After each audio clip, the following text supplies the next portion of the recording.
hope the concepts explained in previous lecture, that is part 1 of the lecture, is clear to you. If the concepts are not clear to you, please watch the video again, practice questions related to those concepts. The link to the practice questions are mentioned below this notebook, at the end of this notebook, and try to visit those links and practice the questions. Now let's move to the concepts related to Python statements.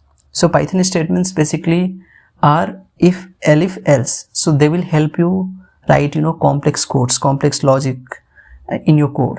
So let's say you want to write codes based on certain conditions, certain cases. So let's say if you have case 1 and you want to write some other code, and if you have some case 2, you want to do something else. In the same manner, if you have some, like, none of the conditions above are met, you want to do something else. So you can have many conditions here, like, elif case 2, elif case 3. In the same manner, if the conditions are not met, you can just, exit by writing elif code. So you can say this is how Python statements basically work, like you write code based on the conditions. Let's see with the help of an example how this thing works. So see here we have a equal to 30, b equal to 20, and you want to print yes, it is correct if a is equal to b, okay, and if a is not equal to b, you want to print it is incorrect. So here a is not equal to b. In that situation, our script will be executed and the output will be it is incorrect, okay. So this is how you can use if elif statement in your code, okay. Now let's see another example here. If a equal to 33, b equal to 200, if b is greater than a, okay. Here what we have done, we are not using any logic, any code here.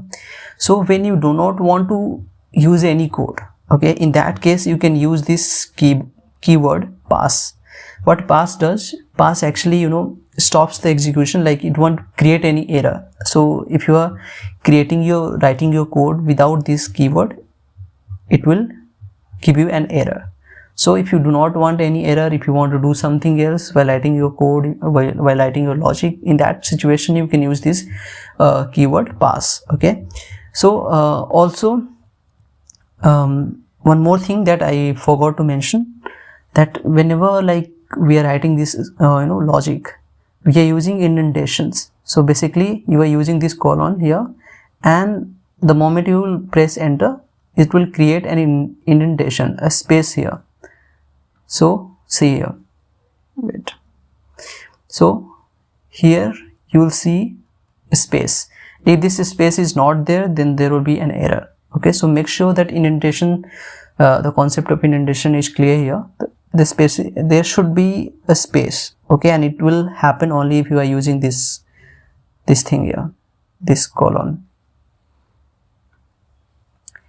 okay. And this concept is applicable in for loops, functions, etc. So we'll come back to the indentation here, and just try to remember this concept and use pass keyword when you are trying to write some other thing and you want to keep your code like error free, you can say, and you want to get back to it some other time and write something else. So that way you can use pass keyword. Now let's say here a equal to 200, b equal to 33. If b is greater than a, in that case you want to print b is greater than a, okay.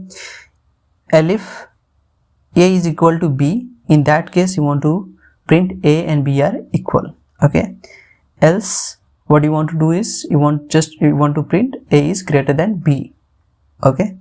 So here a is obviously greater than b, so our output is a is greater than b. That means the code is executed by checking all the conditions. If this condition is not met, then it will check for this condition. If this condition is not met, then it will check this condition. So it goes from here to here, okay. So that way the logic will be checked. If the logics are not met, then the next logic will be checked. At the end it will check everything and the output will be whatever the execution will be, okay, whatever logic you have written there, Now let's look at the concept of for loops. I hope the concept of this if-else statements are clear. Try to practice a few questions. You will understand what exactly how they work, and in that way you will be able to understand in more a clear manner. So for loops are used when we are dealing with sequence. So that can be list, strings, etc. So what for loop does? For loop actually goes through each element of that particular sequence, and it will perform an action, whatever action that you have defined. Okay, so let's say we have list here. Okay, list 1 equal to 1 2 3 4 5 6 7 8 9 10. Okay, now what you want to do is you want to perform some action on the elements of this particular list. Okay, let's say you want to multiply by 2, multiply by 3, multiply by 4, whatever. Okay, so in that case you can use for loops. For loops will go through each element of that particular list, or whatever element that you have defined, or like whatever sequence you have, and it will perform certain action and give you the output. Okay, so let's say here you want to print each element of this particular list. So for that we have written a logic here. For item in list 1 colon, and then colon will give you indentation here, and then you have written here print item. That means you are printing the each element of this particular list. So see, here we have this keyword for. We use this to create the logic. We write it in this manner. Okay, and here we have this in. So this is actually, you can say, a structure. Okay, we use for, we use in, and we use the sequence name here. And this particular variable, this can be any name. Okay, this is basically referring to each element of this particular sequence. Okay, so this name can be anything, A, but this name should be similar here as well. So here it should be A as well. So this name can be anything. You don't need to like define something previous, like before. All you have to do is just write some name here, and the same name should go here, or whatever code you have, whatever logic you are executing, in that logic the same name should go. Okay, so this is how for loops work. And okay, let's look at some examples and get better understanding of this concept.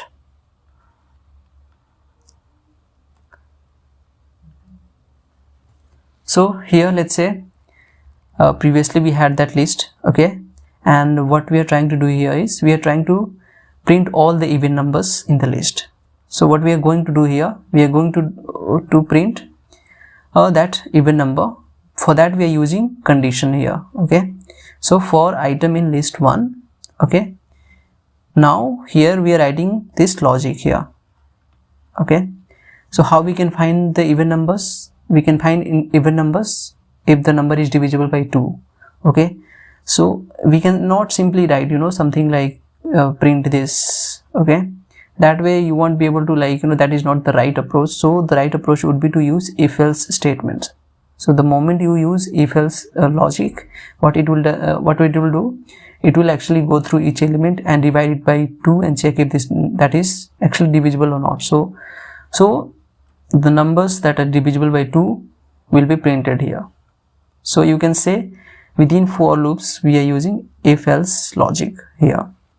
Okay, if-else statement. In the same manner, if you want to print odd number, you can simply print it here. If item not divisible by 2, then print those items. So here you are getting output 1 3 5 7. Here you are getting output 2 4 6 8 10. So that way you can create your logic using for loops on a sequence. Okay, now let's say you want to add each element of that particular, all the elements of that particular list. So what we are going to do is, this is kind of, you can say, convention you will see everywhere most of the time whenever you have to sum or perform some action in the sequence. So basically let's say here we are doing the sum. So we define a variable equal to 0, list sum variable, let's say, and we define it as 0. Now what we are going to do is, as the for loop is going to track each element of that particular sequence, it is going to add them and give you the output. So here for item in list 1 sum equal to list 1 sum plus item. So what for loop will do, for loop will go through each element. Initially the value of least sum is 0. What it will do, it will first reach to 1, then it will update this sum, so the value will be 1 now. Okay, the value of least sum will be 1 now. After that it will again go to the second element. The second element is 2. Now the list value was 1, least sum value was 1. Now the value will be 1 plus 2, which will be 3. Okay, so the value will be updated here. Cool. In the same manner the logic will go on, and the total sum will be the value here. Okay, list 1 sum. So this will be the output here, 55. So this is how actually for loops work. Okay, and let's say we are dealing with string. Okay, you can perform for loops on a string as well, because string is also a sequence. So let's say we have a string I am loving Python, and you want to print each element of this particular string. So all you have to do is for item in I am loving Python. Here you can write anything, string for a string in I am loving Python, and then print a string. Okay, so the output will be this.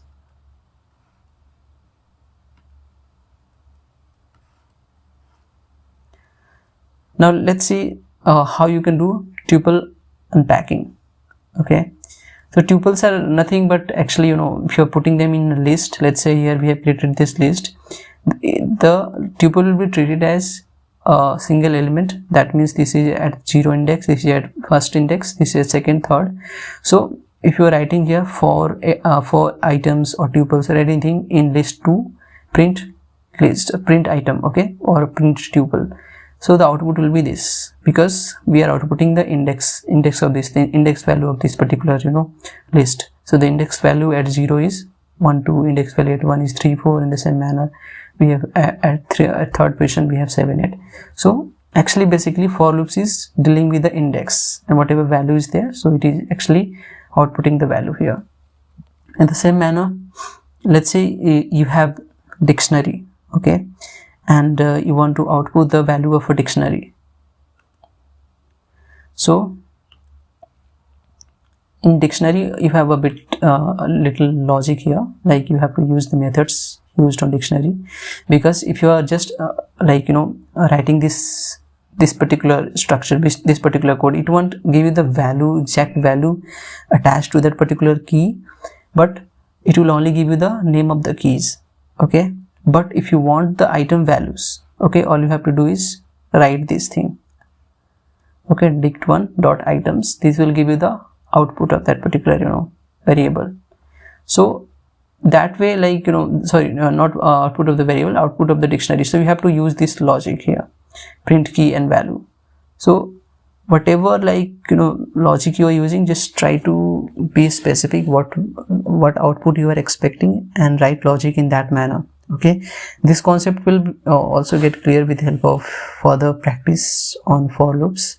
So try to practice. The link of the questions are at the end of this notebook, so please visit. Before you jump to the next concepts, try to practice previous concepts, and those concepts should be clear, then only you will be able to understand other concepts. Okay,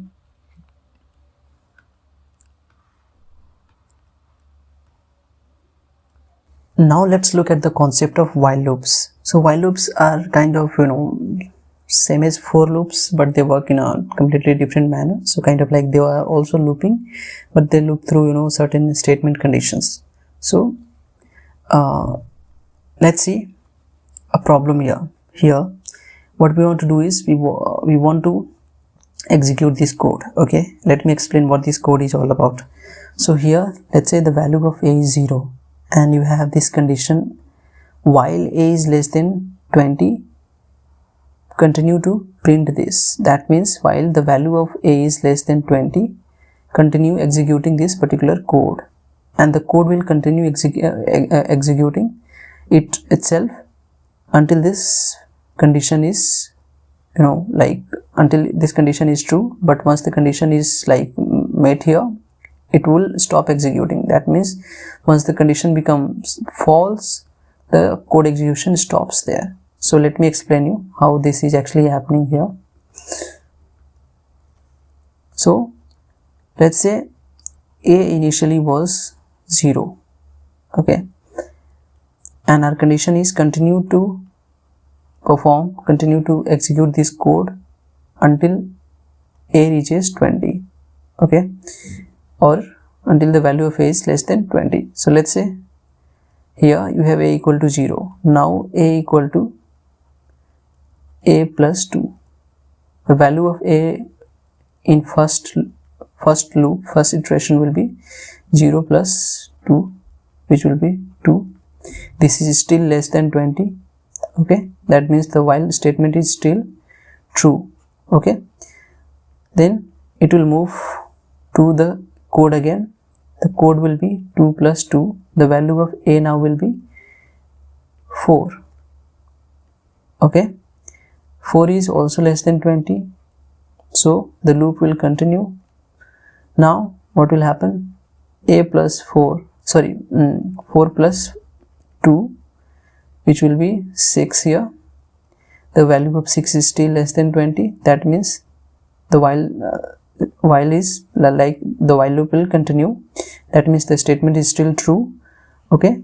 In the same manner, it will keep going until this particular condition becomes false. So that means when the value of A will be 20, okay, here the output, that means A plus 20 equal to 2, okay. Then in that case, what you want to do is, in that case you want to exit from that particular code. You want to print something else. That way, like, execution of the code will automatically stop there. The loop will automatically stop because this condition becomes false after that, okay. So in that case, what you can do is you can simply print else print it's done, okay. So that means while loop works when the condition is still true, and if the condition becomes false, then the loop execution will stop. So that means you can create while loops in situation where you want to execute certain code based on whether the statement is still true or not, okay. So that way you will be able to perform certain kind of operations, and certain you can solve different types of problems. So let's look at some other example, and I guess clarity will come with more practice. So let's say here we have a new concept, same problem, but what we are doing here is we are using if and else, okay. So while A is less than 20, do the same thing, okay. If A is equal to 10, print breaking because A is equal to 10. So here we are using this keyword, reserved keyword break. So what break does is break will stop the execution of the code if certain conditions are made in between that particular code. So what will happen here? The loop will continue to go on until the value of A reaches 10. Once the value of A reaches 10, it will break the code, break the loop, and your code execution will stop. So every time you are doing the loop is going through this manner. It is coming from here, printing everything, checking every other condition mentioned here, okay, and it is printing continued because this is going through this particular entire statement. So it will print this particular output when A is equal to 10, okay. If A is not equal to 10, it will print continued, and then again it will go back to checking the value of A. Then again it will go on, and the loop will continue until the value of A reaches 10. Once the value of A reaches 10, it will break out of that particular while loop. So that way you can use break statement and continue statement, okay. So yeah, here continue statement will continue to send you through the loop until the statement is actually valid, okay. So these are the break, continue, and previously we learned about pass keyword. So pass keyword is used when you do not want to use any kind of logic, or when you are not prepared to write some logic there. So in that case you can use pass. Break, to break out of the particular loop and continue the execution of that particular loop. Okay.